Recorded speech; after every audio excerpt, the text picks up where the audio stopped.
Muy buenas tardes a todas y a todos. Es un gusto estar aquí en la Universidad de las Américas Puebla para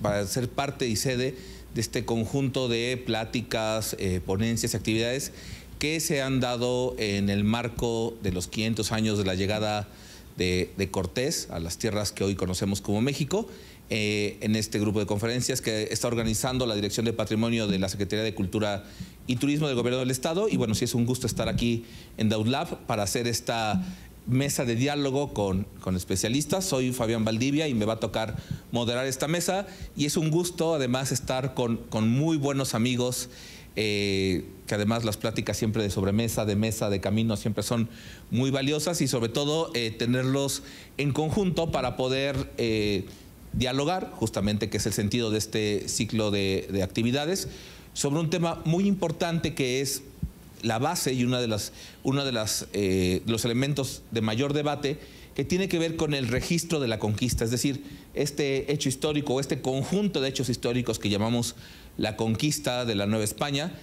Tuvo que haber sido registrada en algún lugar, se tuvo que hacer una construcción narrativa de los hechos, y bueno, eso ha generado una gran polémica desde que se empezó a reflexionar en torno a qué significó la conquista, qué fue la conquista, cuáles fueron los actores que estuvieron presentes en todo este proceso.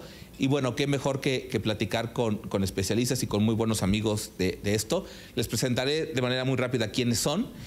Aquí a mi derecha, una muy queridísima amiga, la doctora Lidia Gómez García. Ella es profesora investigadora del Colegio de Historia de la Facultad de Filosofía y Letras de la UAP.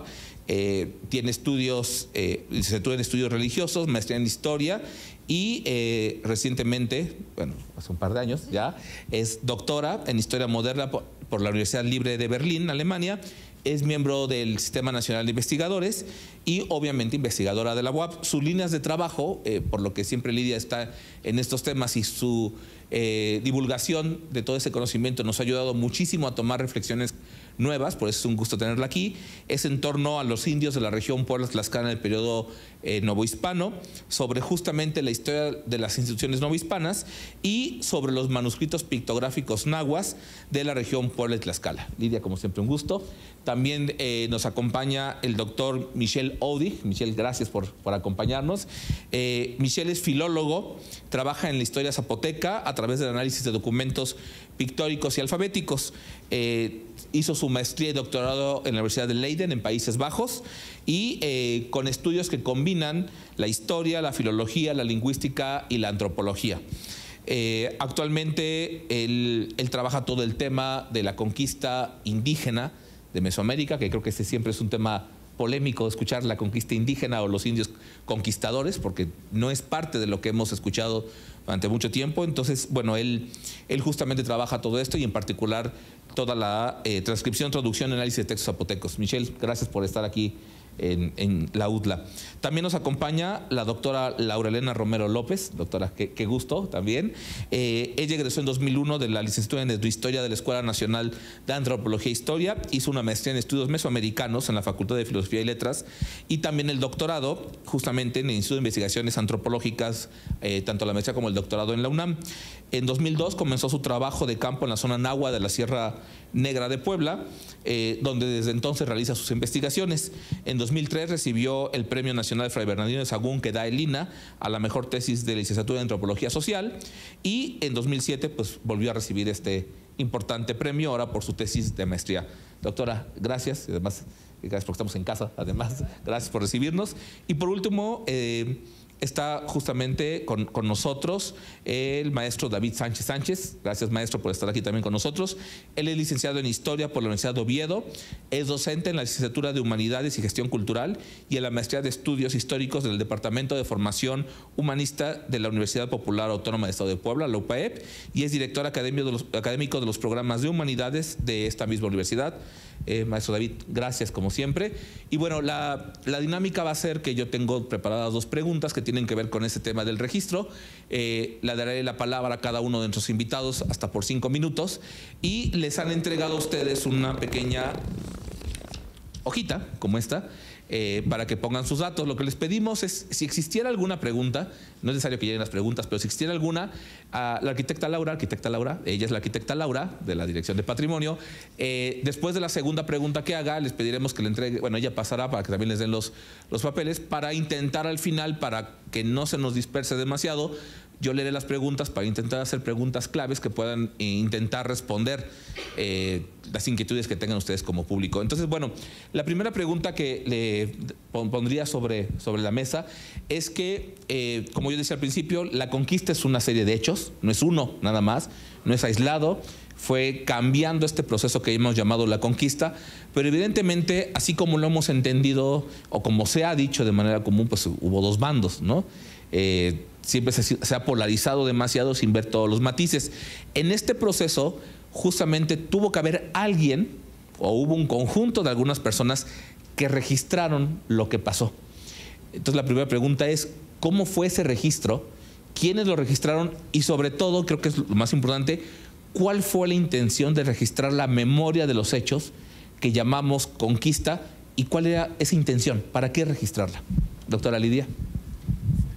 Bueno, buenas tardes a todos y muchas gracias por la invitación. Respondiendo la pregunta directamente, yo siempre he pensado en un proceso de lo que nosotros llamamos en historia la transferencia de saberes. Hay una transferencia de un saber y una técnica, porque escribir representa un saber y también una técnica. Hubo esa transferencia, pero no a un vacío, sino a unos saberes previos y a unas técnicas previas. Y es en esta adaptación que se hace, y voy a hablar específicamente en este caso de cómo se registra la conquista o este encuentro o esta nueva manera de narrar, porque antes se narraba de una manera distinta, en los pueblos, sobre todo en los nativos de la región Puebla-Tlaxcala. Va a ser un proceso de adaptación, ¿no? de recibir una información y esa información adaptarla a sus antiguas prácticas, pero respondiendo a las necesidades que va generando las nuevas realidades. Yo siempre lo digo, seguramente Michelle va a hablar un poco más al respecto de esta participación de los pueblos indígenas en el proceso de conquista, particularmente en la región Puebla-Tlaxcala, ¿no? Porque fue abundante la participación. Eso no quiere decir que todo el mundo participó, pero fue bastante extendida, por llamarlo de alguna manera. Y ese registro va a ser usado en los nuevos documentos. ¿Cuál es la necesidad que tienen? Pues es que hay un reacomodo. Evidentemente, una vez que termina el proceso de conquista y que se empiezan a establecer, básicamente a través de Carlos V, y las ideas ilustradas, y las ideas humanistas que él tiene, ¿no? De este momento del Renacimiento, al dotar a las comunidades indígenas que no se sienten conquistadas, ellos se sienten conquistadores, todos se sienten, aunque no hayan participado, todos se sienten conquistadores. Hay una necesidad de poder expresarlo porque las nuevas instituciones, ustedes deben saber que para 1555 en toda la región Puebla-Tlaxcala particularmente, ya se hicieron las congregaciones y ya se les dotó de república. ¿Qué es dotarles de república? Dotarles de posibilidad de gobierno y de manejo de recursos, tanto naturales como económicos, y también justicia. Ellos podían impartir justicia, y este es un enorme poder que van a adquirir, pero un poder distinto al que tenían en el periodo previo. Por lo tanto, ellos incorporan estas nuevas técnicas, estos nuevos saberes, y los van adaptando a sus nuevas realidades. En esta parte, en esa manera de incorporar estos nuevos saberes, evidentemente hay incalculables, o sea, muchísimos, pero no tienen idea, cada paso es un proceso de negociación. Todo se negocia y rápidamente se dan cuenta que una manera de poder reivindicar su lugar, es decir, obviamente todo mundo en un momento de cambio, pues hay un desequilibrio, digamos, de los poderes antiguos, como todos podemos imaginar, y entonces todo el mundo se trata de acomodar, principalmente porque todos se sienten conquistadores, o sea, partícipes del proceso de conquista. Y en esta necesidad hacia 1555, sobre todo, previamente a eso también, pero en particular a partir de este momento, lo que va a ocurrir es que la manera como ellos podían demostrar qué papel tenían y a qué podían aspirar era a través de un recurso jurídico que significaba quién tenía más tiempo de ocupación. Y por lo tanto que todos pues empezaron a hacer sus historias, ¿no? De yo llegué y nosotros llegamos y hicimos, etcétera, y van a contar todas, pues, ¿cómo les diríamos? Sus hazañas, ¿no? Sus méritos, para poder negociar mejores oportunidades. Y por eso es que todos los documentos, cuando nosotros los vemos, pues son contradictorios, porque evidentemente cada uno pues cuenta su historia como mejor le conviene. ¿Cuántos tiempos tengo? 3 minutos. Entonces, la característica de estos primeros escritos que vamos a tener, pues es esa combinación entre una técnica y un saber y la adaptación de otro saber, ¿no? Que es el registro de la letra de los caracteres latinos, pero sobre todo la posibilidad y la capacidad de, en esta adaptación, reconstruir nuevas realidades y posicionarse de una manera distinta. Y esta es una parte muy, muy importante de este periodo. Ustedes deben saber que para 1555 básicamente están establecidas las repúblicas, es decir, conformados y fundados los pueblos. Cuando se habla de fundación, que apenas pasó la fundación de la ciudad de Puebla, no significa que se hicieron las casas y se pusieron las calles. Fundación significa establecimiento de república, es decir, se dota de cabildos a las ciudades y esos cabildos eligen de sus propios pueblos. Y para saber, imagínense ustedes en ese contexto, nada más hay que pensarlo en un contexto como este, ¿quién va a dirigir? ¿Quién se va a hacer cargo? Pues hay un reacomodo tremendo entre los mismos nobles y en ese reacomodo pues van a surgir documentos.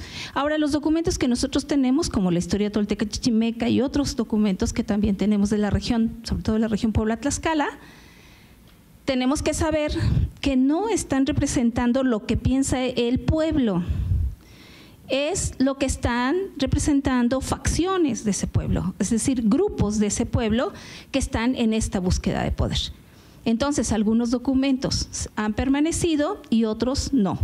Entonces, una de las cosas que tenemos que entender es que cuando se abre la posibilidad de la narrativa, no solamente en este caso, también en la época mesoamericana, antes de la llegada de los españoles, todos los pueblos y todos los grupos lo que van a intentar es presentar una narrativa pues que mejor convenga a sus intereses, y eso no quiere decir que todo el resto de los pueblos pensaba igual, al contrario, lo que es más obvio es que no todos pensaban igual.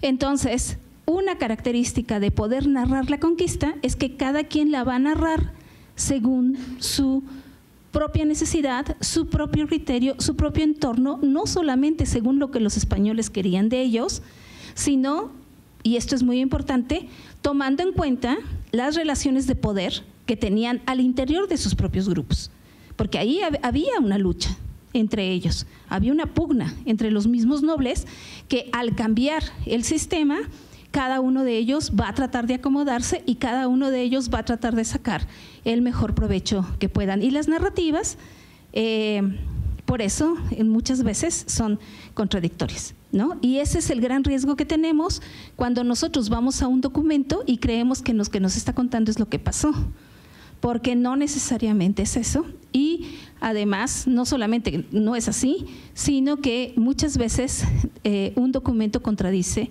lo que otro documento nos está registrando. Michelle. Quiero retroceder un poquito a la idea de, porque los documentos sobre que está hablando particularmente son documentos que ahora conocemos, que fueron escritos a la bueno, a autoridades o no uso interno o a la corona, ¿no? Y muchos documentos fueron conocidos recientemente, ¿no? Entonces, yo quiero ir un poquito más atrás y pensar un poquito en quién escribía y cuándo fue conocido para construir entonces una historiografía, ¿no? de la conquista. Y obviamente la primera fuente que tenemos es el mismo Cortés, ¿no? Sus relaciones, cartas de relaciones, ¿no? Que él lo escribió básicamente en el momento cuando estaban haciendo la conquista. O sea, Cortés básicamente cambiaba su espada por la pluma. Durante el día peleaba y en la noche escribía, ¿no? Literalmente es así. Y además era un autor, esto no tiene nada que ver con lo que estoy diciendo, no se preocupe, o sea, no es coordinado lo que está pasando. Entonces, cuando leemos lo que él escribe, es algo muy vivo. Es un tipo de travelogue, ¿no? Un tipo de descripción de viajes cuando lo lees. Y este éxito que tiene esas cartas cuando lo lees, o sea, cuando lo lees directamente te capta, tenía también en el siglo XVI. Fue un bestseller durante todo el siglo XVI. Entonces fue muy determinante para la formación de la idea de la conquista. Después vemos otros autores, españoles todos, que publicaron sus textos. Entonces el público tenía acceso a esos textos, ¿no? Gómora, por ejemplo, ¿no? El secretario, o, bueno, hay muchos nombres para cómo se llama él, pero él fue una persona de confianza de Cortés y escribió ¿no? la conquista de México. Después tenemos Bernal Díaz de Castillo, que obviamente escribe su reacción a Gómora, y esas fuentes fueron muy importantes para la formación de la idea de la conquista. Y como fueron conquistadores mismos, obviamente la imagen que crearon fue de los españoles hicieron todo, ¿no? Y estas fuentes seguían determinando la historiografía. Después, en el siglo XVII, ¿no? Con Solís, por ejemplo, el gran autor que empezó a escribir sobre la conquista de México, se basaba en esas fuentes. Y después, en el siglo XVIII, el siglo XIX, hasta el siglo XX, todas esas fuentes, aunque con métodos historiográficos más avanzados, o sea, tú ves a Hugh Thomas, por ejemplo, ¿no? Su Conquest of Mexico, él se basaba en las fuentes publicadas desde Cortés hasta Solís y toda esta gente, pero también hizo investigación de archivo. Y allí lo que hizo en los archivos fue básicamente corroborar lo que dijeron esos conquistadores y cronistas. Entonces realmente es la misma historia que vemos, solamente lo que cambiaba era algunos detalles, y particularmente lo que cambiaba era la explicación para la conquista, ¿no? O sea, cada uno buscaba una explicación, cómo fue posible que esta gente lo hicieron, ¿no? Entonces esto cambiaba a través del tiempo, pero el relato básico siempre ha sido lo mismo. Hasta incluso lo que últimamente, como ahora estamos en 2019, vemos mucho halagos hacia el trabajo de Miguel Layún Portilla, el gran Miguel Layún Portilla, el cronista oficial de la historia indígena de México, ¿no? Lo que vemos en este libro, es un famoso libro, todo el mundo supongo que lo conoce aquí, ¿no? La visión de los vencidos. Lo que él intenta allí es ver la conquista desde el punto de vista de los indígenas. Entonces utiliza fuentes indígenas, ¿no? Escrito durante la colonia. Lo que estamos viendo en este relato no cambia en absoluto del relato que existía. Cuenta la misma historia, solamente ahora desde el lado de los indígenas que sufren. que sufren la conquista, la violencia de la conquista, ¿no? De ahí viene obviamente el título. Pero no cambia nada en el relato mismo. El relato cambió principalmente cuando empezamos a usar las fuentes sobre que estabas hablando tú, las fuentes del archivo. El momento cuando empezamos a utilizar estos, porque aunque las famosas fuentes que estaba mencionando eran conocidos, durante el mismísimo tiempo empezaron a escribir indígenas. Y no solamente escribieron papelitos de 2 páginas, no, escribieron legajos enteros de cientos de folios. Pero lo escribieron a las autoridades españolas, particularmente la corona, para pedir privilegios y derechos por su participación en la conquista. Y empieza ya en 1532. En 1532 tenemos los primeros relatos sobre indios conquistadores. No se llamaban en este momento indios conquistadores, pero empezaron a pedir escudos de armas por su participación en la conquista. Claro, estos documentos fueron conocidos no en Madrid, sino en donde estaba el rey en este momento, y podría ser en diferentes lugares, ¿no? La corte era donde estaba el rey, y el rey se movía por toda España. No creo que él lo leía, pero no, sus secretarios lo leían, hicieron un resumen para el rey, y el rey entonces se pronunciaba, y dijo, ok, dale un merced. Y puede ser llevar un escudo, o llevar un arma, o recibir una encomienda, ¿no? Todo este tipo de privilegios. Y después vemos más y más este tipo de documentos. Lo que pasa es que esos documentos no fueron publicados y por tanto no formaban parte de la historiografía de la conquista.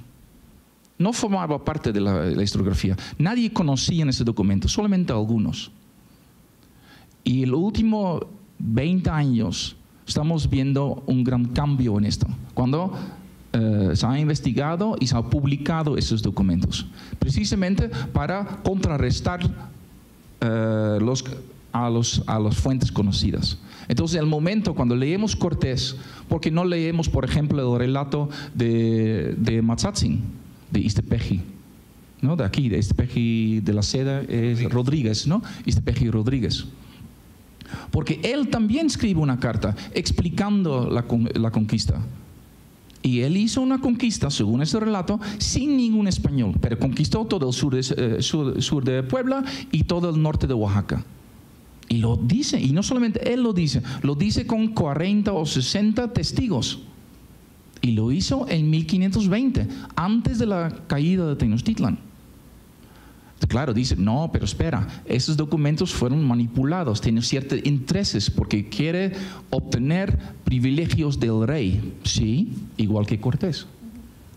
Sin embargo, utilizamos Cortés y no utilizamos Mazatzin. Entonces, lo que estamos viendo ahora, últimamente, en las últimas 2 décadas, es intentar cambiar esto. Vamos a, entonces, leer también las fuentes indígenas que hablan sobre esto, ¿no? Que hablan sobre la conquista con sus propios objetivos, con sus propias ideas, por supuesto, ¿no? Pero tenemos que considerar para equilibrar el relato, para equilibrar la historiografía. Estamos en pleno proceso de esto, ¿no? Y lamentablemente ya estamos en 2019, entonces ahora tenemos que hablar de repente continuamente sobre la conquista, cuando realmente no hemos terminado todavía el proceso de repensar la conquista, ¿no? Y espero que en los próximos 2 años vamos a tener mucho de ese tipo de discusiones para llegar a alguna idea más equilibrado, ¿no? Bueno, yo creo que doctora Laura, por favor. Gracias. Bueno, pues un poco respondiendo la pregunta, yo lo haría más desde la parte, pues mi propia parte formativa, que soy etnohistoriadora y antropóloga. Entonces, voy a retomar un poco lo que acaba de decir Michelle sobre la historiografía de la conquista, y sabemos que el registro de los hechos históricos tiene siempre una connotación vinculada con el poder, ¿no? O sea, los hechos históricos se registran siempre con una intención y ahí, que es la parte política en términos generales del registro de poder y del registro de la historia, perdón. En el caso particular de la conquista, creo que a mí lo que me parece más relevante por mi propia formación es pensar qué implicaciones ha tenido este registro en la vida de los pueblos indígenas, por ejemplo, ¿no? En una parte, pero también en la de todos los mexicanos. O sea, este énfasis en ciertas cosas, la leyenda negra, todas estas cosas no son hechos que solo queden en las discusiones de los académicos o que solo se estén repensando desde la academia, sino indiscutiblemente han tenido implicaciones en la vida de a quienes hemos asumido en el discurso nacionalista como los verdaderos herederos de aquellos conquistados, cuando ellos muchísimas veces ni siquiera hacen este vínculo, ¿no? A mí siempre me ha parecido, trabajando desde hace muchos años con poblaciones nahuas, que esta relación entre el pasado prehispánico y el presente actual, esta separación, esta descripción de las prácticas indígenas como prácticas sincréticas porque vinculan lo prehispánico con lo católico, son cortes que hemos hecho los antropólogos, los historiadores, los lingüistas, los todos, en una práctica que es mucho más orgánica y proteica. Entonces, desde mi punto de vista, el registro de la historia ha generado pues todas estas discusiones de las que han hablado ya mis colegas, pero que también ha tenido implicaciones muy fuertes, insisto, en la vida de los pueblos indígenas. No es una casualidad que hace unas 3 semanas el propio presidente haya generado un tremendo debate diciendo que había que hacer una solicitud y separó la opinión pública, unos muy a favor, ¿no? Otros muy indignados, porque finalmente ese discurso histórico no se cancela cuando las aulas se cierran. Ha tenido estas instituciones, estas relaciones que se crearon en el momento del contacto, han tenido implicaciones en la vida de todos, bueno, de los mexicanos, en nuestra idea de nación. Y a mí siempre me gusta como pensar qué nos enseñan de la conquista en las primarias, por ejemplo, ¿no?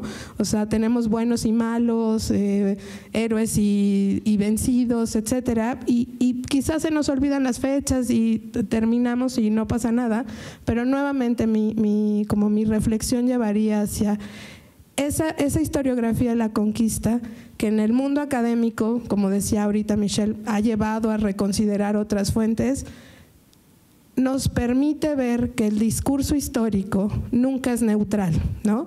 Y que tiene implicaciones en la vida de alguien y a veces implicaciones no siempre muy positivas, ¿no? Buena parte de lo que se ha pensado y de la folclorización de los pueblos indígenas siempre nos ha hecho hacer esta referencia al pasado prehispánico.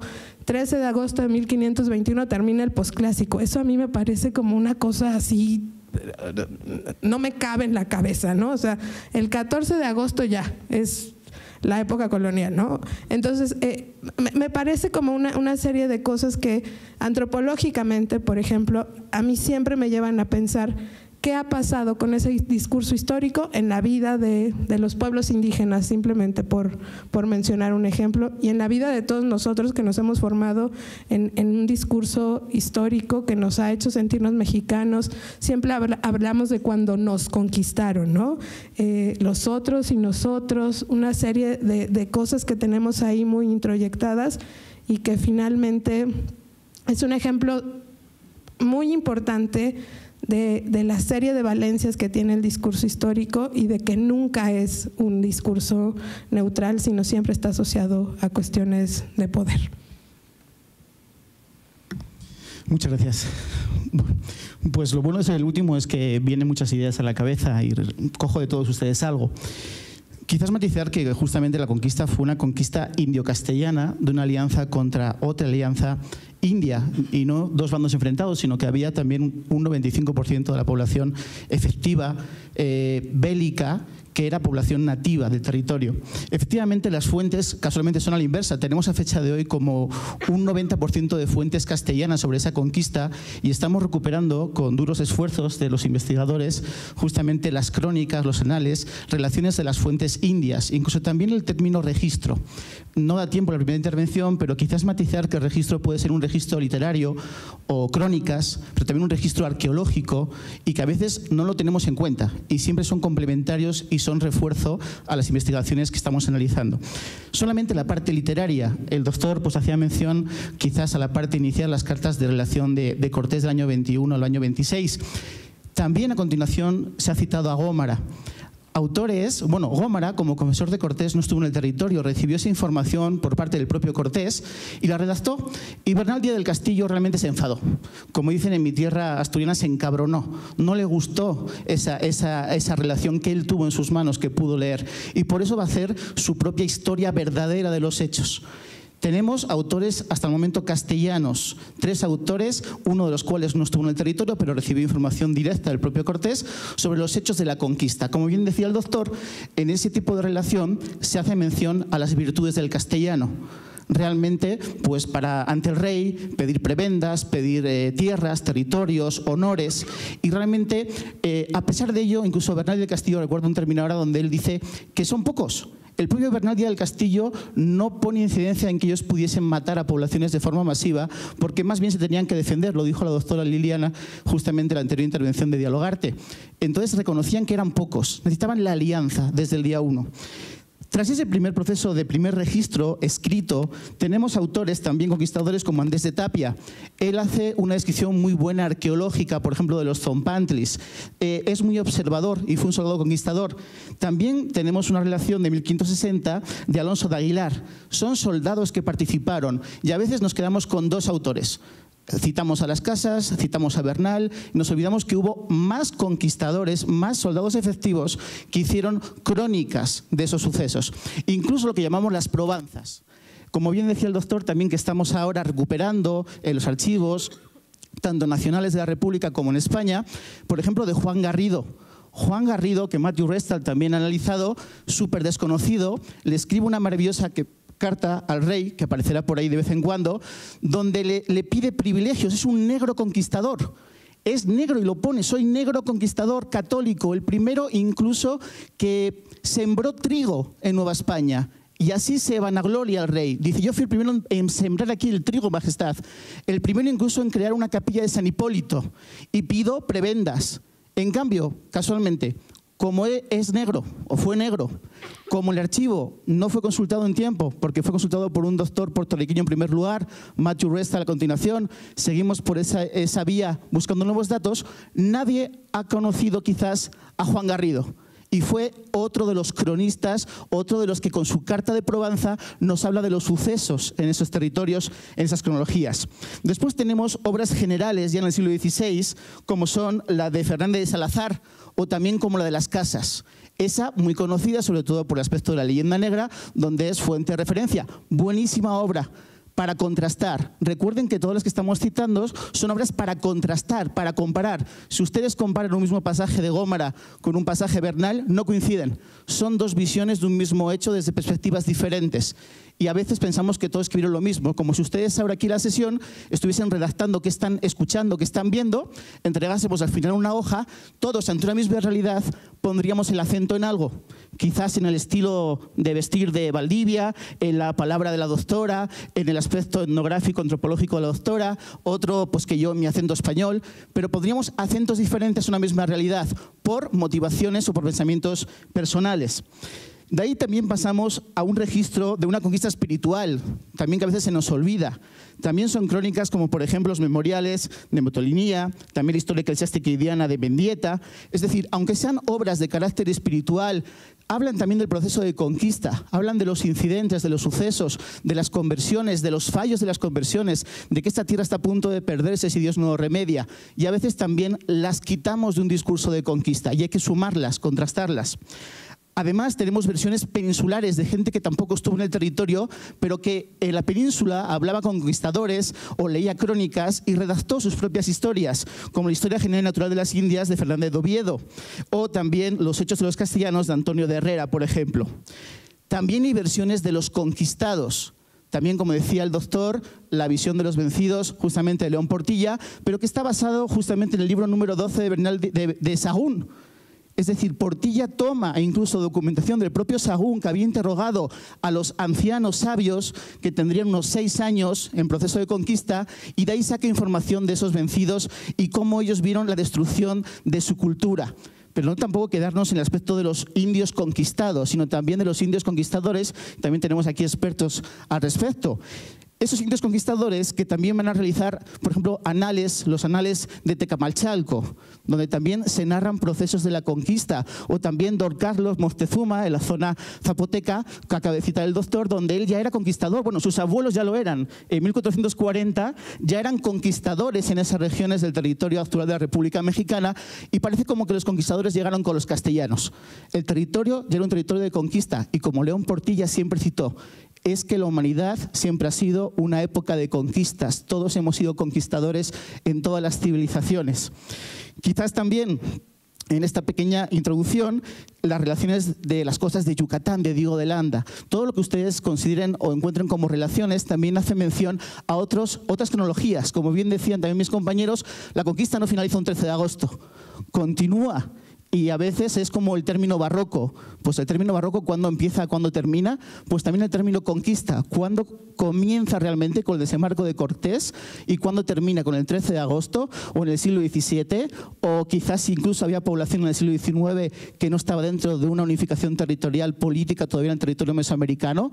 Es decir, habría que contrastar todas las fuentes, las más posibles, para poder entenderlo. Creo que tenemos una gran oportunidad, aprovechando incluso los años de conmemoración, para otros festejos, para otros recordatorios, volver a pasar por el corazón, de poner encima de la mesa que en este territorio tenemos la gran oportunidad historiográfica de presumir, de tener una narrativa, solo narrativa, sin hablar de arqueología o antropología, una narrativa excelsa, sin estudiar de forma comparativa, donde muchos documentos les están esperando. Aquí supongo que hay muchos estudiantes, les están esperando los documentos para ser desclasificados, compartidos y por fin tener una visión lo más global posible de los castellanos, de los indios vencidos, de los indios que, como Lidia Gómez también ha estudiado, defienden con honores la participación en la conquista histórica, unas corrientes incluso arqueológicas fuertes que demuestren que realmente este proceso fue un proceso de los más maravillosos de la humanidad, en todas sus dimensiones y con actores, como les he citado, desde un soldado, a un capitán, a un tlatoani, a un campesino, a un rey, a un emperador, y todo en una visión conjunta. Quizás pocas veces en la historia hemos tenido tantas voces encontradas y por encontrar para poder comprender lo más posible qué pasó realmente en esas cronologías.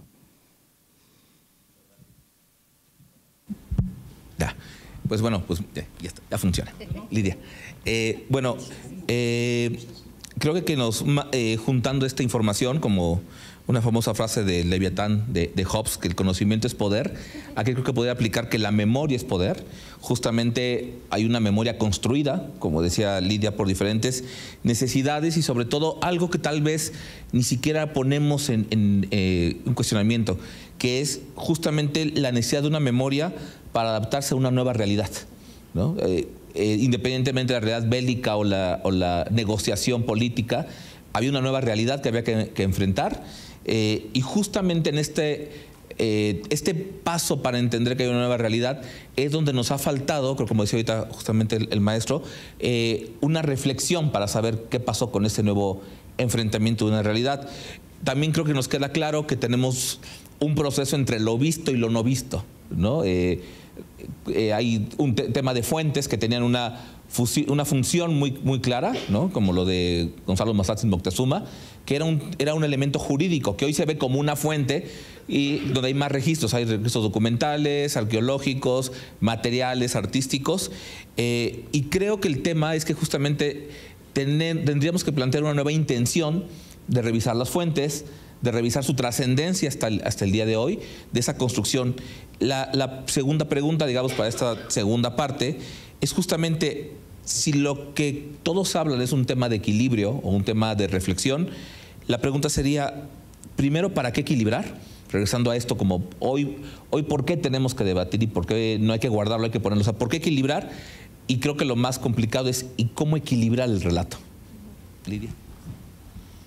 Bueno, quisiera regresar un poco al asunto que ya mencionaron respecto a esta pregunta o esta petición que hace López Obrador a España pidiendo que se disculpe, ¿no?, por los abusos, porque así lo menciona, los abusos a los pueblos nativos, bueno, él les llama originales originarios. Y no es peccata minuta la manera como él se expresa, y de eso quiero hablar específicamente.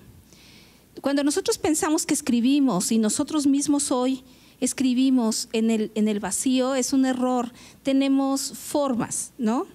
Y para mí siempre ha sido muy importante entender el formato que escogemos, porque escogemos un formato para decir las cosas. Se escoge un formato para decir, escribirle una carta o un chat al novio, y tenemos otro para escribirle una carta al rector. Este formato es tan importante como los contenidos, y esta parte es la que creo que es importante y que hemos descuidado mucho. Y ahí voy. Durante el siglo XVI, la manera como se entendió la conquista estaba establecida en un formato que era útil para ese momento, para esta búsqueda de equilibrios de poder. El mismo Bernal Díaz del Castillo hace su verdadera historia, no porque quiera contarnos lo que realmente pasó. Están en una lucha por preeminencias, ¿no? En este caso en la Audiencia de Guatemala. Entonces, no están en el vacío, y por lo tanto van a decir cosas y las van a poner en un formato para que tenga la mayor validez posible. Imagínense ustedes si le escriben al rector de la universidad como en un chat a su novio o a su cuate. O sea, esas cosas no funcionan así. Nosotros tenemos formatos, y los formatos son tan importantes como los contenidos. El mismo Cortés, regresando a lo que decía Michelle, el mismo Cortés está aquí de ilegal. Yo siempre les digo a mis estudiantes que fue el primer mojado, ¿no? Está aquí de ilegal y tiene, ¿no?, a los otros que vienen, que ellos sí traen sus capitulaciones, es decir, ellos sí vienen legalmente y está en competencia con ellos, con sus otros propios colegas. Y por eso escoge las palabras que va a decir. ¿No creen ustedes que él escribió nada más lo que sucedía? Va a usarlo en formatos distintos, porque esos son los que le van a dar legalidad a lo que él está solicitando. No nada más narra en formatos jurídicos escogidos para ir dando legalidad a lo que está diciendo. Y lo mismo va a suceder en el caso de los indios. Van a aprender rápidamente a hacerlo y también lo van a ejecutar de esta manera que les estoy comentando. Y ahora, por otro lado, la manera como se entendió la conquista en el siglo XVI tenía que ver con esto. La manera como se entiende la conquista en el siglo XVII ya no funciona igual. Por lo tanto, la narrativa de la conquista va a tomar nuevas formas, porque jurídicamente ya no significa lo mismo, ya no es útil para las necesidades que había. Y nosotros lo vemos, bueno, yo que estudio documentos indios, ahí se ve clarísimamente que hay un cambio sustancial en la manera como se va a entender la conquista. No sé si están mis imágenes, pero a lo mejor serviría un poco poder verlas. Poco a poco se va a cambiar y se va a empezar a poner mucho interés, porque si ustedes ven los anales del siglo XVI, cuando hablan de la conquista hablan, si acaso, como esta destrucción del sol, ¿no?, y esta nueva etapa, ¿no?, que se construye como en el Oban, por ejemplo, o los anales que nosotros estudiamos de la zona Puebla-Tlaxcala no mencionan ninguna guerra, solamente dicen este año llegaron los españoles, y además cada quien pone el año que se le ocurrió, ¿no? Entonces, porque su narrativa tiene una lógica. En el siglo XVII cambia esto, y ahí sí es importante hablar de los ancestros. Ahí empieza a ser importante crear una narrativa. Los anales como forma de escritura en el mundo nahua terminan e inician estos nuevos documentos que conocemos nosotros como títulos primordiales, que van a ser importantísimos en la narrativa. Cambia la manera de entender la conquista. La conquista se vuelve en otra cosa. Y en el siglo XVIII, con la Ilustración, todavía más. Allí la conquista es otro elemento distinto, que no me da tiempo de explicar ahora, pero es distinto. Y en el siglo XIX, después de la formación de la República, la conquista es el Holocausto, ¿no? Básicamente nos cayó el Chahuizcle, ¿no?, y entonces nos fue muy mal porque nosotros íbamos a ser el primer mundo los dominantes en este primer mundo, teníamos unas culturas súper desarrolladas, y llegaron los españoles, que eran unos ignorantes, no se bañaban, ¿no? Todas estas cosas que nos han contado, y entonces nace la leyenda negra, que en el siglo XX es fundamental, porque es la que constituye toda la narrativa que ustedes ven en el muralismo, si ustedes han ido a la Ciudad de México, ¿no? Ahí está la conquista, donde nace la nación. Y por lo tanto, nace a partir de la destrucción. ¿La destrucción de qué? Del mundo mesoamericano. Y no entendemos nosotros que hoy, cuando se habla de pueblos originarios, es una categoría jurídica. Los pueblos pueden pedir aguas o reclamar que las mineras no se pongan en sus pueblos, y les piden como requisito que demuestren que son pueblos originarios. Entonces, la manera como se interpreta y se concibe la conquista tiene que ver con las realidades actuales, no necesariamente con lo que la gente piensa que fue la conquista en sí como hecho histórico, sino cómo funciona ese relato en la vida actual. Y por lo tanto, cuando López Obrador habla de este momento, habla justamente de esto, habla de los pueblos originarios en el entendido de lo que hoy significan, bajo esa capa, digamos, que ya existe, de que es un elemento jurídico para el reclamo de derechos. Por lo tanto, y con esto termino, creo que es muy importante que cuando nosotros leemos los relatos de la conquista, tenemos que saber cuándo se escribieron, quién los escribió, cuál es el contexto histórico en el que está escrito y para qué funciona. Y eso complica llegar a acuerdos, porque entonces son muy diversos, pero creo que es mucho más interesante una historia compleja que una narrativa plana, nada más. Sí, yo creo que precisamente el problema que estamos viendo, si empezamos con la famosa carta ya, es una formación de una idea de la conquista, ¿no? Que es tan promovida en las escuelas, en la historia, en México, que es casi imposible ahora hablar sobre la conquista desde un punto de vista histórico como nosotros lo consideramos, ¿no? Porque el momento cuando dices, como tú acabas de decir, por ejemplo, que es un inicio de algo maravilloso, ¿no? Pues yo estoy seguro que mucha gente dice, ¿cómo? ¿No? Maravilloso. Sí, porque no, que no es cuando murió ¿qué? 60-70% de la población, no es cuando se terminó el mundo indígena, no es que sí, y todo eso es verdad, murió gran parte de la población, pero también, y eso estoy de acuerdo, hay una formación de una nueva sociedad, que es la sociedad nova hispana, que es riquísimo, que muestra una habilidad, una capacidad de reformar, de adaptarse a nuevas circunstancias, una creatividad increíble que vemos en las iglesias, que vemos en la forma de vivir, que vemos en los documentos, en la formación de nuevas ideas religiosas, todo esto que es precisamente producto de este encuentro o este colapso uno encima de otro, o como quieras llamarlo. Lo que pasa precisamente, y particularmente diría yo, después de la revolución, había una necesidad de formar una identidad, que es la mexicana. Y esta identidad no existía.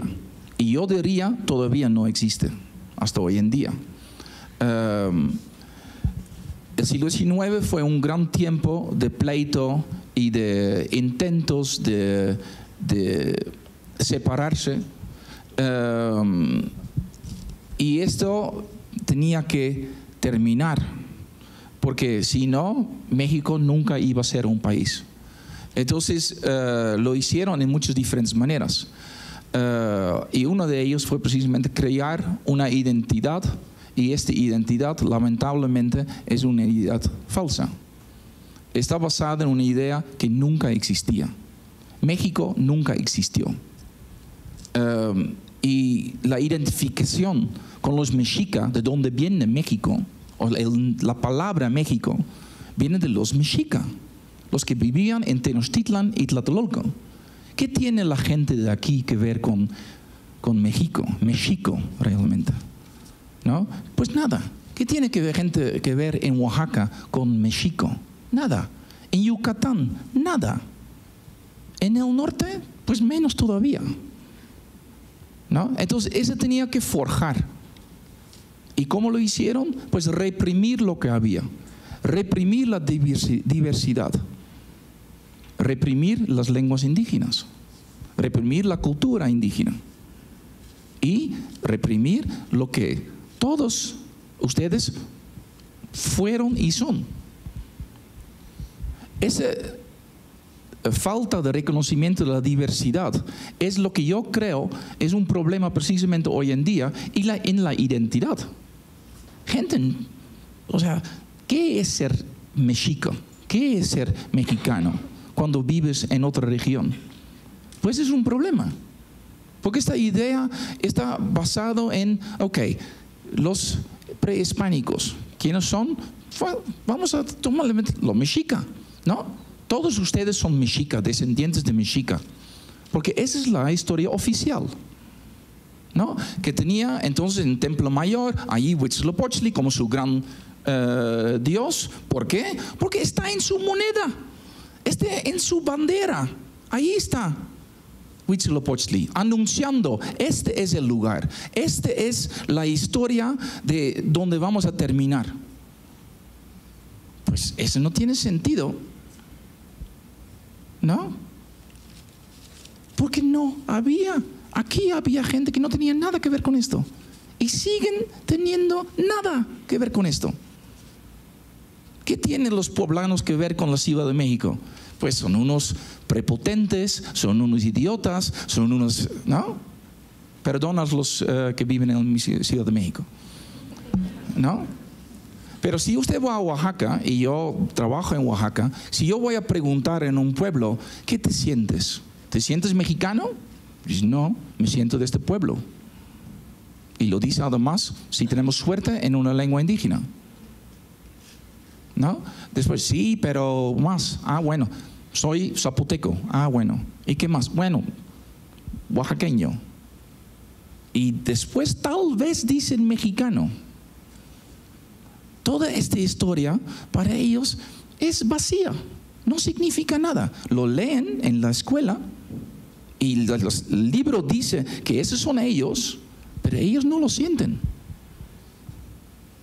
Sin embargo, en el proceso de convencerlos, perdieron su lengua.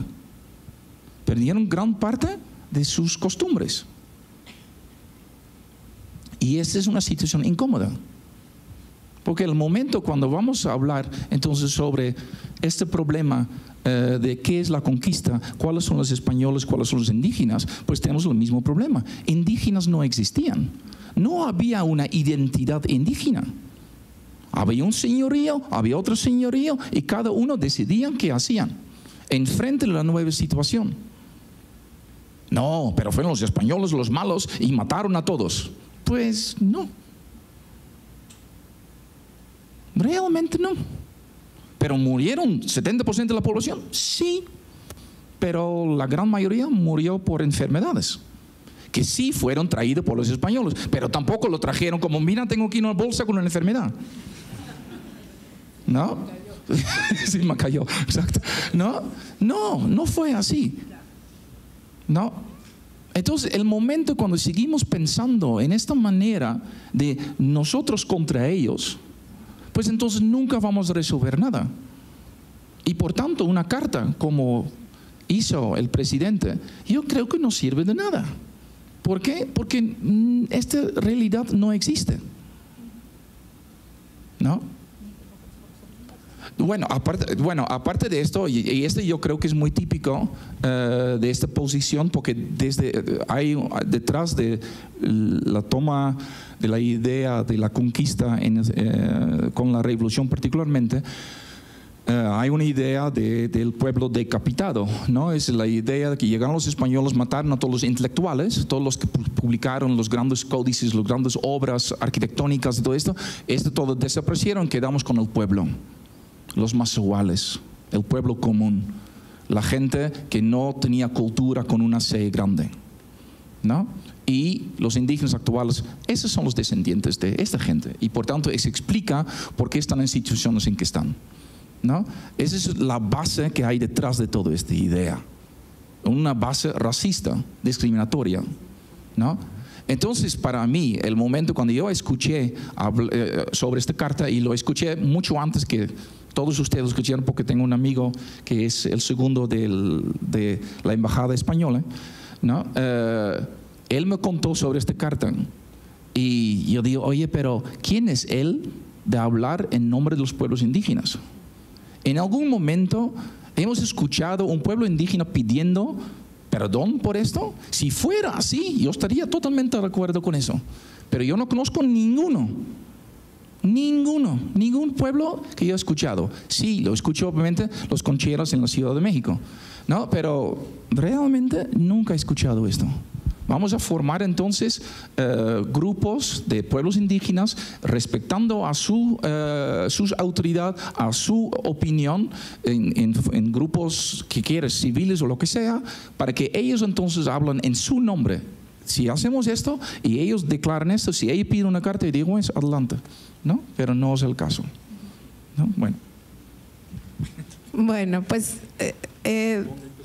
¿dónde empezar ahora? Creo que la parte final de Michelle nuevamente se vincula con mi anterior comentario, y es justamente eso, como las implicaciones que tiene la historia, y creo que por eso es importante equilibrar, ¿no? Este asunto de qué significa la historia para otros, qué significa la historia la historia no significa lo mismo para todos, pues, ¿no?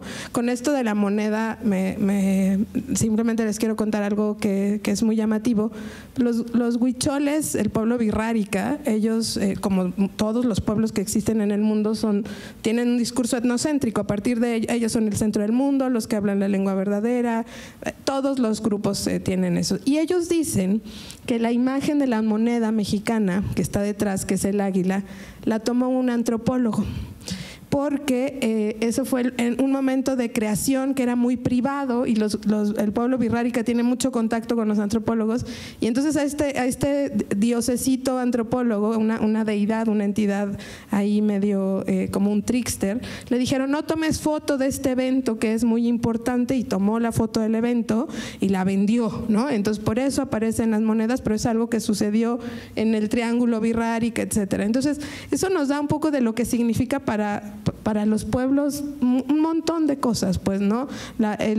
No significa lo que nosotros pensamos. Efectivamente, la historia de México, la historia oficial, y lo que para muchos ha sido la punta de movimiento de nuestra identidad, al 15% de la población de este país no le significa absolutamente nada, ¿no?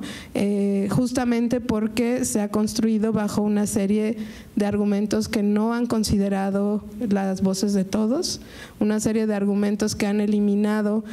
Hay una autora muy importante, Silvia Federici, que dice que hay indios permitidos y el indio insurrecto, ¿no?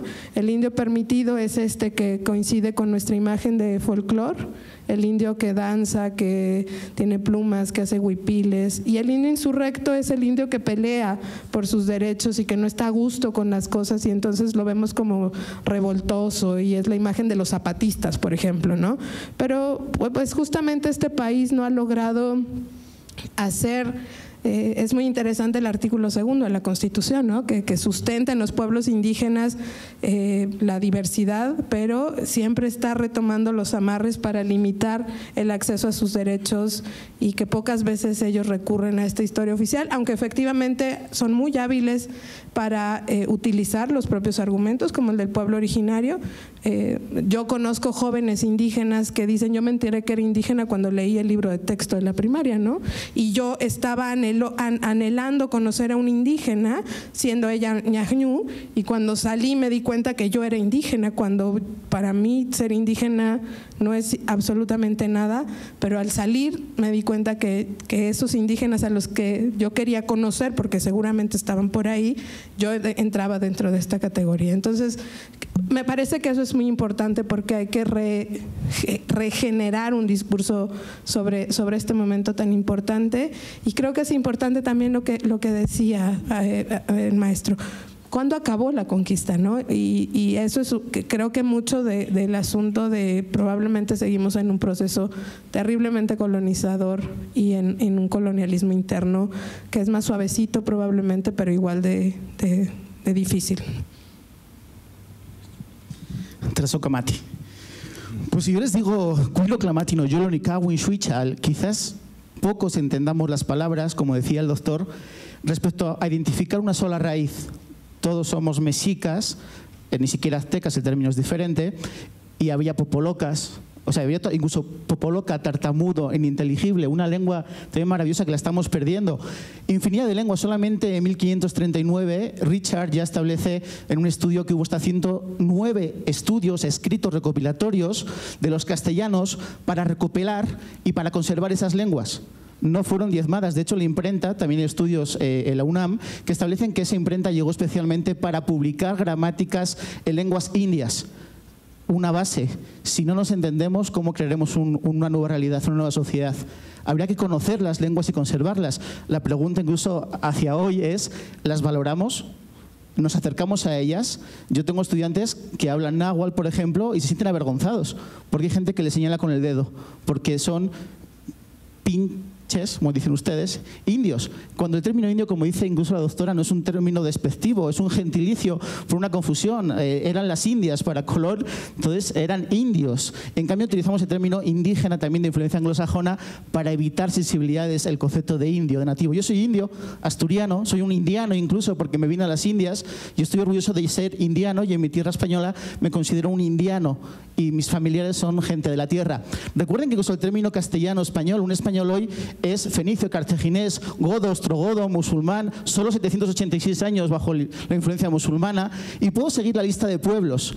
Y en cambio, quizás sí se ha superado el concepto de es que los romanos estuvieron aquí durante tanto tiempo, quizás los visigodos, quizás los fenicios o los griegos. La cuestión es que quizás, como bien decían mis compañeros, desde el 19 se ha establecido una doble posición, gracias, entre esos que nos conquistaron, fíjense que está todavía en el vocabulario actual, nos conquistaron, que no tendría que estar, frente a los conquistados. Ni siquiera con los estudios que estamos hablando científicamente determinamos que no era siquiera un grupo indio, como bien decía el doctor, unificado, sino que había diferentes calpulis, diferentes territorios que no eran una unificación territorial al estilo que nos han vendido desde el siglo XIX.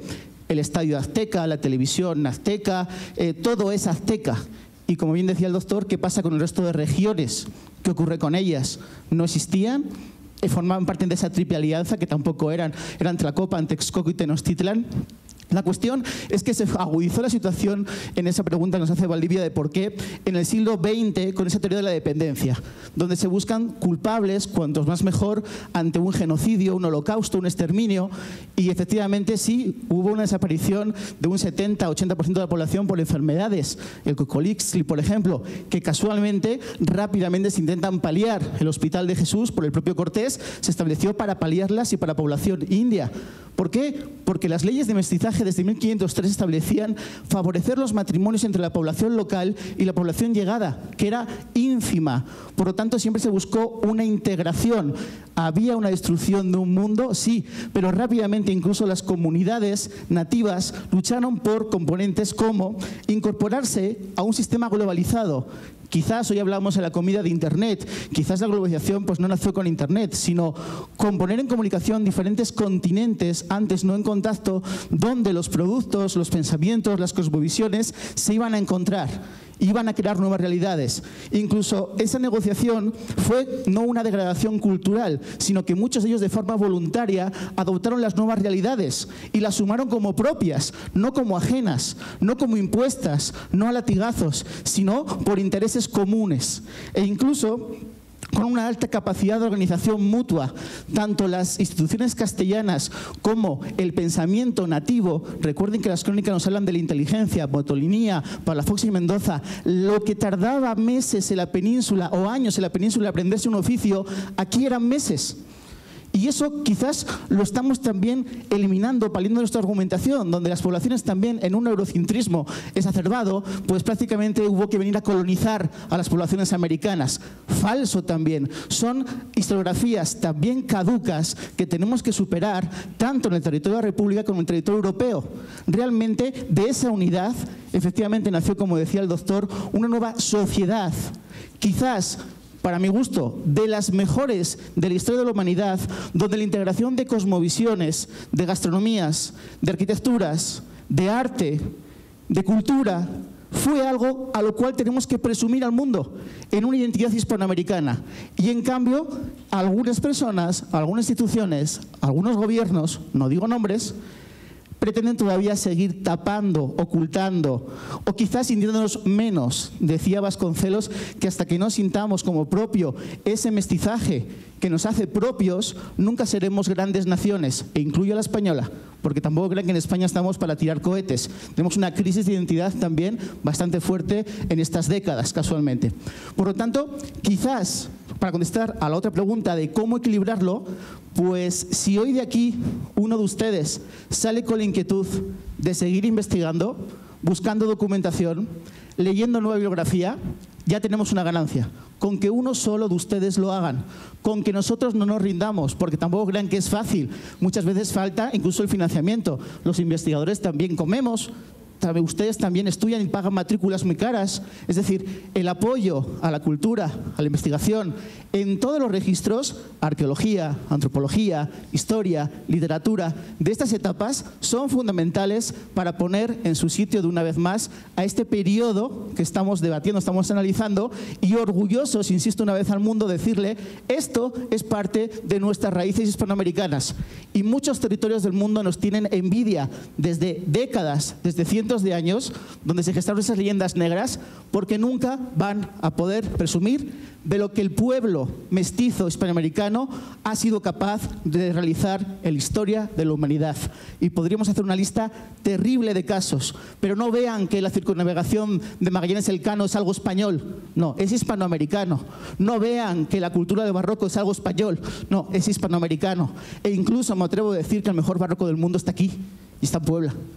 En cambio, no lo presumimos. Por lo tanto, quizás cómo hacerlo con mayor orgullo, con mayor estudio, con mayor trabajo y con mayor análisis por parte de todos.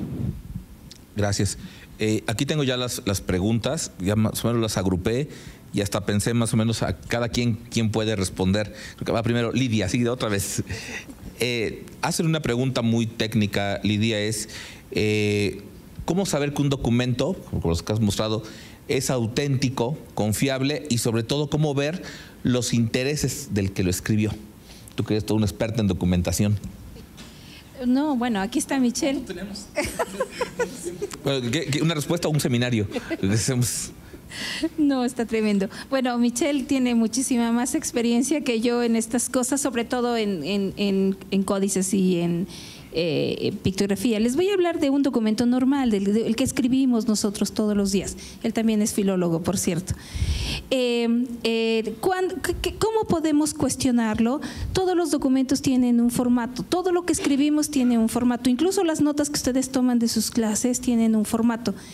Y lo que tenemos que ver son aquellas cosas que constituyen el formato y aquellas cosas que constituyen algo distinto.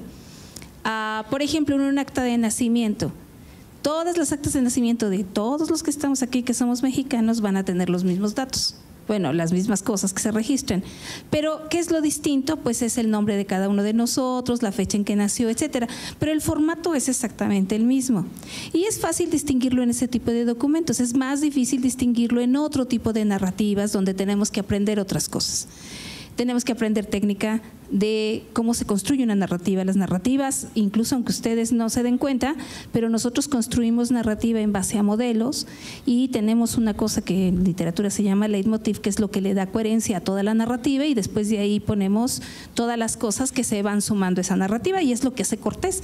Justamente construye una narrativa y luego le va agregando las partes jurídicas, que es lo más importante para él, ¿no? Y cuando nosotros lo vemos en un análisis, sobre todo en la primera carta, que es muy importante, él no está narrando lo que está ocurriendo, él está legitimando que él lo está haciendo a pesar de hacerlo de manera ilegal. ¿Y cómo lo vemos? Bueno, porque ahí vemos directamente citadas, ¿no? Aunque dentro de una narrativa, los aspectos fundamentales de lo que significa la legitimación de una exploración dentro de los términos que dieron lugar a las capitulaciones, que son estos contratos, estos acuerdos que había. Entonces, es un poco complicado. Michelle quizás lo pueda ampliar un poco por las pictografías, pero hay que ir a buscar los antecedentes, hay que ir a buscar lo que hay detrás y cuestionarnos qué estamos haciendo. Sería muy lindo, y ahora que hablábamos de la era digital, sería muy lindo que ustedes entendieran un poco lo difícil, por ejemplo, que es para mí, que fue para mí, entender cuando los estudiantes me responden un mail con una X y un paréntesis, ¿no? Entonces yo luego me quedo pensando ¿qué significará eso, ¿no? Son códigos que ustedes manejan muy bien, y la verdad es que no sé si le están refrescando o no sé qué suceda, pero algo me estarán diciendo. Y hay que entender los códigos y cuestionarnos qué hacemos. Es muy interesante cuestionarnos qué hacemos, y yo creo que de ahí ustedes van a poder comprender. Es muy difícil narrarlo así, quizás con un documento lo podríamos hacer. Creo que ya no está mi presentación. Quizás ahí les podría yo explicar mejor. De todas maneras, nunca debemos olvidar que no hay una sola manera de expresarlo, hay muchas, y la elección de una es tan importante como lo que decimos, tan importante como lo que estamos diciendo. Que nosotros elijamos una manera, un formato, es súper importante. Y bueno, simplemente para ponerles, este es un formato que, aunque ustedes no lo crean, pero este es un formato académico, ¿no? Donde hay algunos que discuten aquí, otros que escuchan. Y en este mismo momento, el mismo día de hoy, está aquí mismo, en esta misma región de Cholula, este etnólogo de Lina, que publica en Proceso, por cierto, está aquí, y es uno de los que defiende que hay que pedir perdón, que España tiene que pedir perdón porque él nos hizo mucho daño, no sé qué, no sé cuánto, en el mismo lugar, en la misma ciudad y en un formato similar al nuestro. Va a hacer lo mismo que nosotros y va a usar términos similares porque él también es un académico y nosotros usamos tecnicismos, formas, usamos palabras que son propias de nuestra disciplina. Y él está hoy aquí, quizás a la misma hora, creo que a las 6 empezaba el ADEL, ante una audiencia, en el mismo formato, y estamos diciendo cosas completamente distintas. Por eso es importante encontrar en el formato aquellas cosas que son similares y aquellas que no son similares. ¿Por qué este formato es importante? Porque da legitimidad a lo que nosotros decimos. ¿Se dan cuenta? Lo importante de este formato y de este ritual es que lo que nosotros decimos se supone, ¿no?, que tiene una legitimidad. Nadie nos pidió nuestro grado cuando nosotros llegamos acá, ¿no?, y que nuestras calificaciones, a ver si habíamos sido buenos estudiantes, nada. Solamente por estar aquí tenemos esa autoridad porque es el formato lo que le da esa legitimidad. ¿No? Yo creo que eso es lo que nos debemos preguntar de un documento. Ese documento, ¿cuál es su formato? ¿Cuál es su contenido? ¿Y cuáles son sus circunstancias? De manera general, un poco para comentarlo. Para Michelle va otra pregunta. Y sí, o sea, y si quieren aprender a hacer esto, pues ven a las clases, ¿no? De etnohistoria y todo ese tipo de cosas. Y ahí lo aprenden.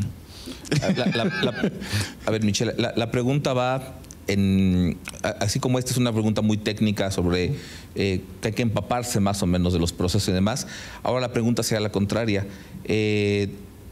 Hay ideas, aquí que lo ponen como ideas erróneas, no sé si necesariamente erróneas, pero si nada más se ha visto solo un canal de la conquista, no falta ver que esto es un proceso más complejo de construcción de memoria y demás, pero la pregunta es justamente cuál podría ser una propuesta para esta apropiación de memoria histórica y cultural, pero en un ambiente no académico. O sea, ¿qué tendría que hacerse como estrategia para que llegara a ser algo más, así como el muralismo fue una estrategia que generó el nacionalismo y una polarización a través de un proyecto? Hoy, con medios digitales, con toda esta información, como decía Lidia, con estos formatos más cercanos al público en general, ¿qué podría hacerse para esta parte no académica? Porque obviamente, aquí lo decían que me parece interesante, hasta tratarlo sin recelo, sin recelo, sin... Sí. Bueno, el formato es siempre lo que buscamos en diferentes formas, ¿no? Uno es eso, lo que estamos haciendo, aunque estamos ahora en la academia. Pero la divulgación de ideas siempre es un problema, porque tenemos que traducir lo que nosotros investigamos, lo que encontramos, hacia un público general. Y es complicado, porque además yo puedo ir al Zócalo en México y dar ahí una conferencia e invitar a la máxima cantidad de gente, pero eso no quiere decir que lo que digo necesariamente queda en la mente. O sea, si yo 3 semanas después pregunto, oye, ¿y tú cuál fue el punto ahí sobre el indio conquistador, ¿no? Por ejemplo, ¿no? Pues probablemente escucho 5% o 10% de lo que yo he dicho. Entonces es algo que tiene que repetir y repetir y repetir y repetir hasta que finalmente queda, ¿no? Estamos en cuanto al indio, no sé, el indio conquistador es la idea de que la conquista realmente era una experiencia compartida, ¿no? en la cual los indígenas tomaban un mismo papel, si no más importante que los españoles. ¿Sí? Esa es una corriente historiográfica, ¿no? que hemos desarrollado. Bueno, sobre esta idea, ahora estamos desarrollando una exposición, por ejemplo, en Tlaxcala, precisamente. Tlaxcala, obviamente, por el papel que todo el mundo conoce, los grandes traidores de la patria, ¿no? Que obviamente es ridículo la idea, porque no había patria ni había traidores, ¿no? Pero ahí precisamente vamos a hacer una gran exposición sobre la idea del indio conquistador. Y cuando digo grande, es realmente grande, porque va a estar en los 2 museos, el Museo de la Memoria y el Museo Regional, y el camino que conecta los 2 museos, todo esto va a estar incorporado en la exposición. Esto va a llegar a mucha gente, pero yo he buscado una manera de ponerlo en el mismo Zócalo en México, ¿no? Porque en Tlaxcala va mucha gente, pero al Zócalo en México va más gente, ¿no? Entonces buscar maneras de continuamente simplemente hacer llegar el mensaje a través de cualquier manera. Y es difícil, y yo creo que algo muy importante también será los libros de la SEP. O sea, si leemos hoy en día los libros de la SEP es realmente para llorar. En cuanto a la historia oficial nacionalista, hasta la falta de la historia regional. Yo creo que en todos los libros, en todas las escuelas, deben tener una parte sobre la historia regional. O sea, cuando tú vives aquí en Puebla, tú tienes que saber cuál es la historia de Puebla.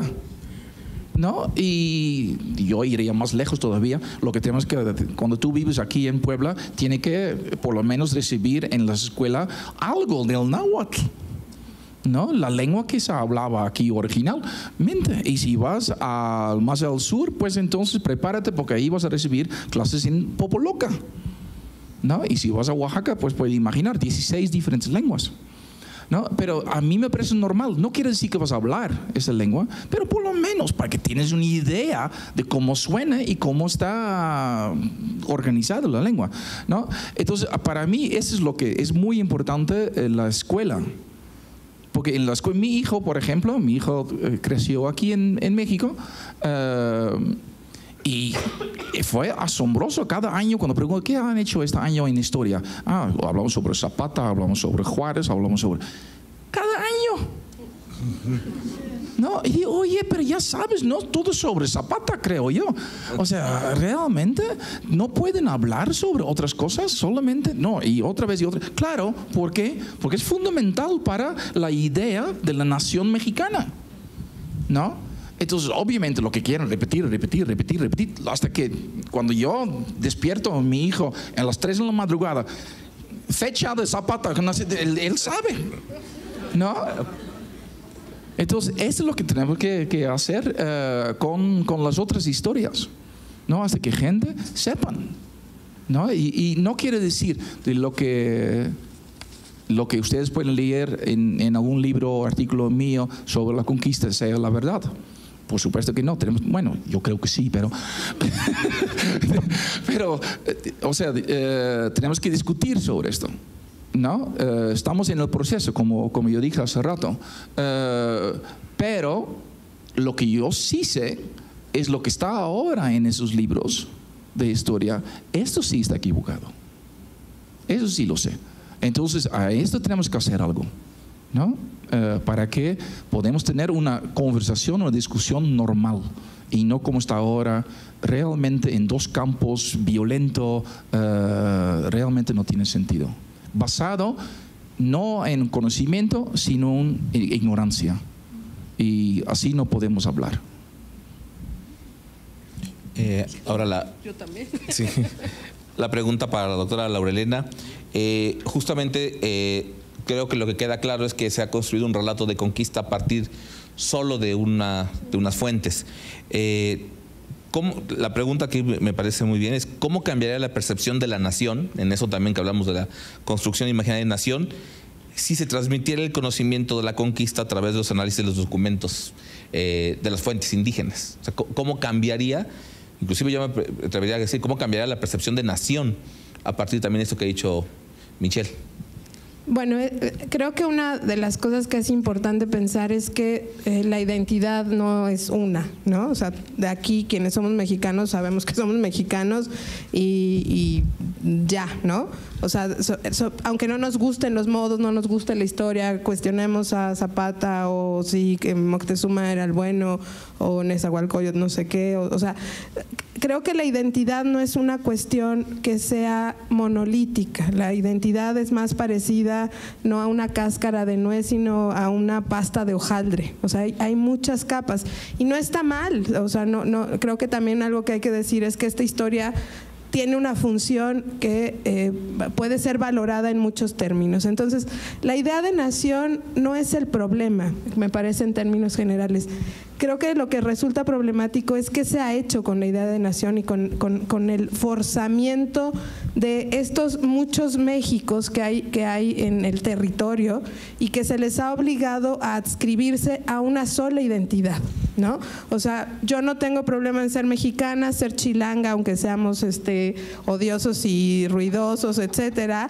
O sea, no tengo problema y me siento muy orgullosa de ser mexicana y me siento muy orgullosa de ser defeña y en el DF defiendo mi poblanidad. O sea, cuando en mi familia me dicen que los mejores chiles en nogada están en Santo Domingo, o sea, yo me ofendo terriblemente porque los mejores chiles no pueden estar en el DF. Eso es un contrasentido. Los mejores chiles en nogada están en cualquier lugar en Puebla porque son de de nosotros, ¿no? Entonces mi mamá me dice, uy, nosotros, ¿no? Tú que decías hace 20 años que no te ibas a ir a ese pueblo rascuacho, pero sin ni loca, ¿no? Entonces ahora tienes un hijo poblano, un marido poblano, vives en Puebla y defiendes sus chiles en nogada, ¿no? Y claro, lo hago con mucha honra, pero cuando mi alumna de Cuernavaca cuestiona a los chilangos, defiendo terriblemente el derecho a andar en chanclas y calcetines por Cuernavaca y ir al Oxxo así porque así se nos da la gana. O sea, hay muchas capas de identidad. El problema es que este México no es homogéneo y debería de haber la posibilidad de darle cabida en este espacio a todos aquellos que son seris, yaquis, mijes, popolocas, popolucas, etcétera, ¿no? O sea, no es un problema absoluto. El problema es que a mí, como defeña de clase media de la Ciudad de México hispanohablante, no me pasa nada, ¿sí? Pero hace poco veíamos una película en Ambulante con los ojos cerrados y había una mujer de mi edad, de mi mismo tono de piel, pero ella era una mujer mixteca que había sido encarcelada porque no habla español. Entonces, cuando yo la veía y me veía, me daba cuenta que la diferencia entre ella y yo eran mis privilegios, ¿no? Y el hecho de que esta historia de nación se vuelva obligatoria para todos es lo que creo que resulta problemático, ¿no? Entonces, México no es un México homogéneo. México son muchos Méxicos y, como decía Michelle, si alguien habla con alguien de una población indígena, lo primero que te dice es soy tlaqueño y luego mexicano en términos de hablar náhuatl y luego pues poblano, ¿no? O sea, y vamos teniendo así, y al final, quizá muy al final, pues son mexicanos. Y así nos pasa a todos. El problema es que resentimos menos la imposición de este México homogéneo, con una historia compartida, con una geografía delimitada, con héroes y antihéroes precisamente establecidos, y otros lo resienten mucho más. O sea, esta idea de nación impuesta ha provocado que muchísimos mexicanos hayan perdido su posibilidad de defender sus derechos, el derecho a sus autoridades, a su territorio, a su lengua, a sus manifestaciones culturales. Y me parece que la idea de nación va a estar ahí, y todos nos sentimos muy orgullosos cuando estamos en España y vemos la bandera ondearse y se nos enchina la piel con el himno nacional. O sea, eso no es el problema es que esta idea de nación a una buena parte de los mexicanos se les ha impuesto como un deber ser, y me parece que ese es el asunto que resulta, y algunos no los resentimos, pero otros muchos sí, y en su vida cotidiana, y son sancionados por hablar. Algo que es sorprendente y muchísima gente no lo sabe, es que México no tiene una lengua oficial. El español no es la lengua oficial de México. México tiene lenguas nacionales, y eso quiere decir que cualquier persona que es detenida y no habla español, el Estado tiene la obligación de juzgarlo en su propia lengua, porque a diferencia de otros países, el español no es nuestra lengua oficial. Hay 69 lenguas, 70 con la lengua de señas mexicanas, que son las lenguas nacionales, pero eso no lo sabemos, ¿no? Todos estamos convencidos de que cuando les pregunto a mis alumnos, ¿cuántos de ustedes hablan, por ejemplo, cuántos de ustedes hablan un dialecto? Y son los estudiantes de antropología los que levantan la mano súper cómodos, ¿no? Y dicen, yo hablo poblano, yo hablo veracruzano, yo hablo chilango, pero el resto dice, ¿yo un dialecto? No, yo hablo español. Ajá, pero le dices, y mi eterno pleito, le dices hojaldra al pan de muerto, ¿no? Eso es una variante dialectal. O le dices lapicero a la pluma, o sea, no somos conscientes de este tipo de cosas, que lo aprendimos en la escuela. Entonces nos ofende terriblemente que alguien cuestione que hablamos un dialecto, porque dialectos son las otras lenguas, ¿no? Lo indígena es aquello. Hay una serie de cosas que me parecen que es el problema de la nación, ¿no? Que se le ha impuesto con mucha violencia física y no a una buena parte de esos mexicanos, sobre quienes además paradójicamente sostenemos la pluralidad cultural de este país, que es un sinsentido. Perdón, Michelle quería comentar algo. Sí. Comentar una cosa más. Es precisamente cuando dentro de precisamente lo que tú estás destruyendo, mucha gente no reconoce, cuando tú dices Seri, mucha gente, esos son los indígenas allá, o los nahuas, son los que viven allí. Pero cuando vas a ver, la gente, preguntas a jóvenes como ustedes, su abuelo o su abuela hablaba lengua y montones de gente. En la Ciudad de México, Oaxaca ni hablar, pero muchísima gente. Entonces ahí dice, oye, pero espera, tú no te identificas como náhuatl, ¿no? Porque tú no hablas náhuatl, pero realmente tu abuelo, ¿no? O sea, es muy cercano, ¿no? Entonces, pero no quieren permitirlo porque obviamente ser indígena, ser náhuatl, ser zapoteca, ser popoloca, ser chochona no es positiva. No lo consideramos positivo, lamentablemente. Entonces, esas identidades que tú estás hablando, y estoy totalmente de acuerdo, hay muchas diferentes identidades, pero lamentablemente no permite esta identidad, ¿no? Entonces, mientras que no superamos esto, pues entonces todavía tenemos un problema, ¿no? Y ya nada más para acabar, por ejemplo, la Ciudad de México, que todos pensaríamos que es una ciudad mestiza, no indígena, hay 68 lenguas indígenas, en la Ciudad de México se hablan más de 50. Eso quiere decir que es el territorio del país con más diversidad lingüística. Y uno dice, no, bueno, hay miles de triquis ahí, o sea, es una ciudad indígena y se está haciendo un esfuerzo muy importante por mostrar que es una ciudad indígena, porque en el imaginario, pues no, o sea, la Ciudad de México es la ciudad que es moderna, avanzada, progresista, tiene legalizada la interrupción del embarazo. Entonces, eso no puede ser una ciudad indígena. Y solo hay que voltear, ¿no?, un poquito a nuestro alrededor para darnos cuenta que ese mestizaje en realidad es una cosa también que hemos construido evidentemente desde el siglo XIX. Perdón, que estaba diciendo ahorita Lidia, el zócalo de la ciudad de Puebla podría ser tzotzil, porque los chicos que limpian los zapatos son tzotziles. Entonces, cuando ustedes pasan con ellos están hablando en tzotzil, ¿no? Entonces, si nos vamos esos a nuestro zócalo, el de la ciudad española, ¿verdad? Pues oye, tzotzil, ahí lo habitan y trabajan tzotziles, ¿no? Pero bueno, la última para el maestro Sánchez, y que pues digo que escogí cada pregunta por el perfil. ¿Por qué los españoles actualmente en México se siguen sintiendo superiores si además fueron conquistados 800 años por los moros, etcétera, etcétera?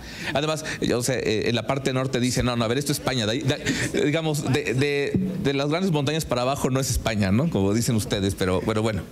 Bueno, pregunta que me han hecho muchas veces, o sea, tampoco es de sorpresa, pero antes, quizás aprovechando los comentarios, sin ser una riqueza lingüística tan maravillosa como la que hay en la República Federal actualmente, en los años 80 en España, en Asturias, hablar en asturiano era de pueblerino, era de campesino, era de gente pobre y vaga e inculta. Tardamos 30 años en revertir la situación y que hoy sea algo de élite, de interés cultural, de prestigio social, pero yo me acuerdo de pequeño que era impensable que hablar con alguien en asturiano. Hoy ya les digo, es todo lo contrario. Y respecto al estudio regional también que compartí mis compañeros, estoy muy orgulloso de haber impartido a la República Federal Identidad Poblana. ¿Y sabe lo que es para un español impartir identidad poblana? Tuve que estudiar, yo no conocía Puebla. Yo llegué y tuve que ponerme a estudiar la riqueza solo dentro del estado de Puebla y tristemente me llegan noticias de que la estamos perdiendo, de que se está eliminando de los planes también de estudio. Por eso es algo por hacer. En cuanto a superioridad, yo creo que en mi tierra dicen que en todos los lados cuecen habas. Hay mexicanos que se creen lo mejor por ser mexicanos, sí. Españoles que se creen lo mejor por nacer en España, sí. Creo que es un error compartido, conjunto. Creo que lo que nos une es la identidad hispanoamericana. Y ahí sí me atrevo a decir que somos los mejores de la humanidad. La raíz hispanoamericana, bueno, a lo mejor holandés, bueno, los antiguos. Pero bueno, también tenemos vínculos con la zona Orange y esas zonas. El parte del español estaba ahí. Yo creo que el orgullo tiene que ser hispanoamericano, no sesgado. Sí. Que hay mucho todavía español que llega por una puerta. De hecho, yo no les miento, llego por una puerta en Puebla mismamente y por ser español parece ser que soy buena persona ya. No, vente a comer, te presento a mi hija, pase por aquí. Yo digo, no me conoces de nada. Y efectivamente llega una persona que habla náhuatl, que tiene la tez morena y no le dejan entrar en un cine o en Angelópolis. Y yo me escandalizo, porque basta ya que juzguemos por un tono de piel, por un vocabulario, por una procedencia, por un carné, sino que somos personas, personalismo, ni siquiera por géneros, por divisiones, por gustos. Somos personas y tenemos una identidad hispanoamericana. Y por favor, todo lo que se encuentren ustedes español, que se crea más por ser español, bájenle, por favor. Yo lo he tenido que hacer con compañeros, en que al final, incluso no miento, un compañero de trabajo hace unos años me dijo, pero ya sabes, somos superiores a los mexicanos con mucho. Yo le reté a traer su currículum, sigo esperándole. No ha venido, trae tu currículum, lo comparamos, debatimos y a ver que incluso entre español valenciano y español asturiano, ¿quién es mejor? Se marchó de la República y bendito sea el día que se marchó, porque esa persona aquí sobraba y con mucho. Al contrario, mexicanos que van a Europa y se creen también lo mejor porque proceden de familias megamillonarias y rebosan dólares, pues también no hacen flaco favor al territorio mexicano. Incluso a veces recuerden que siempre nos van a poner estigmas. No voy a decir nombres de presidentes de gobiernos, pero nos mandan lo peor: narcotraficantes, asesinos, violadores, igual que los barcos de Cristóbal Colón. Exactamente el mismo discurso de la leyenda negra. En cambio, si analizamos quién viajaba con los estudios de Bachén-Nunot en esas carabelas, si analizamos la población que cruza las fronteras, comprobaremos que la raíz hispanoamericana, al contrario, siempre son o somos personas de bien, que buscamos el bien común y que llevamos siglos de esfuerzo conjunto, siendo los más creativos, con las mejores cosmovisiones, con las mejores gastronomías, y basta ya que agachemos la cabeza y nos enfrentemos. Juntos, convirtámonos en los que nos merecemos, que es ser los mejores quizás de la historia de la humanidad. Efectivamente, hay mucha envidia al respecto. Y también los holandeses.